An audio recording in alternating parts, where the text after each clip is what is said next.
আসসালামু আলাইকুম এভরিওয়ান, সবাইকে রমাদান মোবারক। ওয়েলকাম করছি আমার লাবণীজ ডিম ইউটিউব চ্যানেলে। তো আজকে প্রথম আমাদের ইফতার বানানো হচ্ছে। তো যেহেতু আমি শেরপুর থাকি, শেরপুর জেলায়, আমাদের শেরপুর জেলার এই চাউল বিরিয়ানিটা হলো আমাদের ট্রেডিশনাল একটা রান্না। এই চাউল বিরিয়ানি ছাড়া চলবেই না।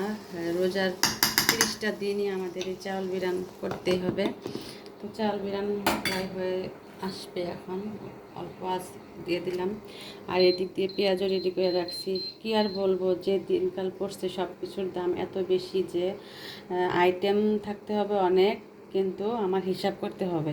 তো যেহেতু আমার বাচ্চারা রোজা রাখে ছোটো থেকেই, ওদের কথা ভেবে আমি আইটেম বেশি করে রাখবো, টেবিল ভর্তি, কিন্তু খরচ থাকবে কম, সেই হিসাবে আমি করব। সেটা আপনাদের সাথে শেয়ার করব। তো এই দিক দিয়ে আমার এই যে একটা আইটেম হয়ে গেছে, বুট বিরিয়ানি করছি, এই বুট বিরিয়ানিটা হয়ে গেছে।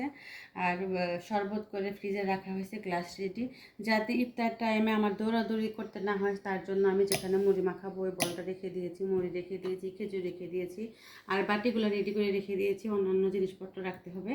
এরপর আরও আমার অনেক কাজ বাকি আছে, টেবিল ভর্তি যেহেতু খাবার দেবো বাচ্চাদেরকে, বলছি ওগুলোই রেডি করব।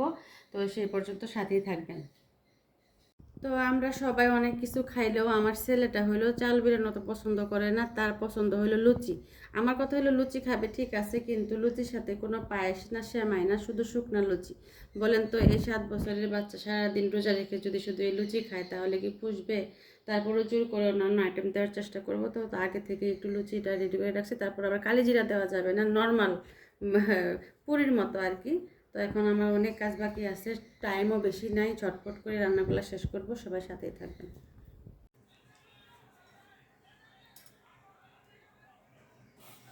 তো আমরা গ্রামে গেছিলাম, আমাদের গ্রামের বাড়িতে। তো গ্রামের বাড়ি থেকে গাছ থেকে লাউটা তুলে দিছে। অনেক নাকি ওই গাছের লাউ হয়েছিল, সবাই খাইছে, বলতেছে আপনারা দেরি করে আসলেন। তো আলহামদুলিল্লাহ লাউ খাবো আমরা সেহরির সময়।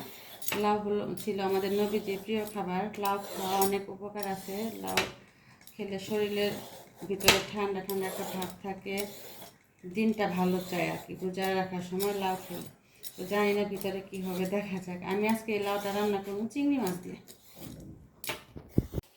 তো আলহামদুলিল্লাহ, এই যে আমার ইফতার একদম রেডি। বলছিলাম যে কম খরচে টেবিল ভর্তি খাবার দিব বাচ্চাদের, বাচ্চাদের পছন্দ অনুযায়ী সব খাবার রেডি।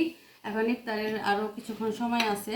তো এই যে দেখেন, কম খরচে এইভাবে টেবিল ভর্তি করে আপনারা কিন্তু ইফতার বানাইতে পারেন।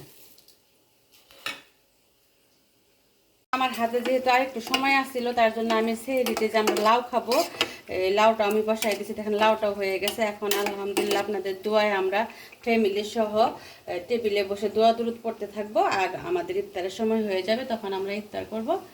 আর আজকের মতো এখানে বিদায় নিয়ে নিচ্ছি। সবাই ভালো থাকবেন, সুস্থ থাকবেন। আল্লাহ হাফেজ।